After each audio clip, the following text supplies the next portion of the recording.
Hello everyone, local Xbox fanboy here, excited as I normally am for the new Xbox Series X. Oh, that must be the I forgot something alarm that I just installed the other day. What did I forget this time? Whoa, there's another Direct Mini? Oh. Well, let's look at some Xbox games.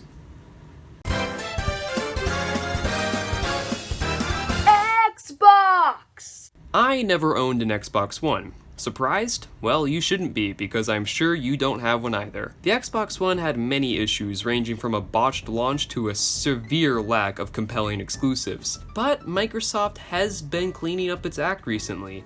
They've dived headfirst into backwards compatibility and create a very expansive subscription service in the form of Xbox Game Pass. If only they had more exclusives. Microsoft kicks off this event with gameplay footage of Halo Infinite. And it's Halo. You'll have to excuse me, I've never played a Halo game before. I like my first-person shooters to have morph balls. I will say, I am very intrigued by this game, mostly for its open world. I think Microsoft is pulling a Nintendo on us though. Like the Switch, the Series X is going to have a large-scale first-party launch game that's going to appeal to hardcore fans. This makes sense because the only people that are going to purchase consoles on launch are hardcore fans. Or IGN reviewers. Okay.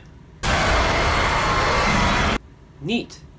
Phil Spencer gloats about the size of the Series X's teraflops or whatever, and then we get Forza Motorsport, thus continuing the tried and true tradition of launching a console with a racing game to show off its specs. Sony's still doing it, and Nintendo used to do it. Sega...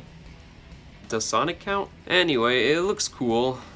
It's Forza Motorsport, what did you expect? Oh yes, a new Rare game! Oh please be Banjo-Kazooie, please be Banjo-Kazooie. It's not Banjo-Kazooie, it's Everwild. Still looks cool though. It gives me a lot of early 360 Rareware vibes.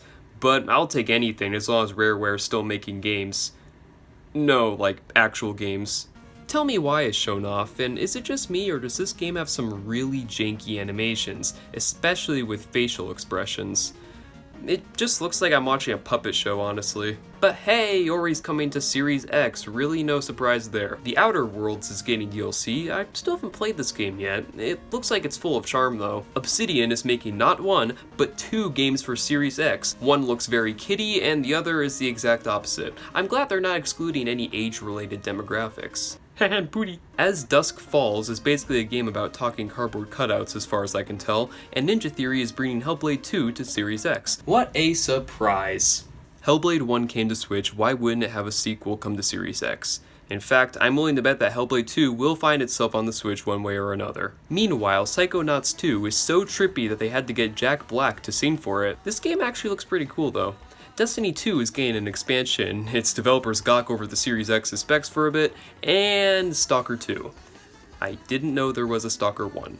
Another first-person shooter is announced, this one's called DARKTIDE. Still no Morph Ball.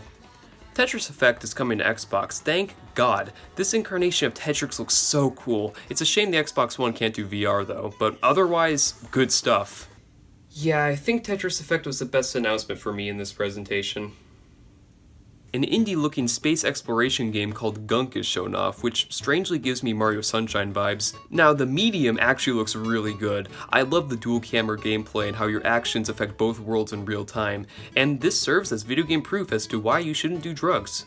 Phantasy Star Online 2 is coming to Series X, definitely a great fit for Microsoft's Xbox Live service, especially if it comes early on in the console's lifespan. Crossfire X is shown off and will probably be a launch title. And Mr. Booty tells us that the Series X will be the place to play, even though most of the games shown off in this presentation are coming to Xbox One, including Halo Infinite, the game that should be the main system seller for the Series X. Now, I know Nintendo did this with Breath of the Wild, but the Wii U was a dead system. The Xbox One still has a strong and active player base and still will if Microsoft keeps supporting it like this. In fact, the Series X is basically another Xbox One X. Or at least it will be until some actual exclusives come out for it. Maybe they'll announce one as their final announcement. Oh, FABLE. Yeah, and God knows when that's coming out. The point that I'm trying to make here is that the Series X is basically going to be another souped up Xbox One at launch and probably for the first few months of its lifespan. Now, there are good games coming for it, but if you already own an Xbox One, you can still play them on that.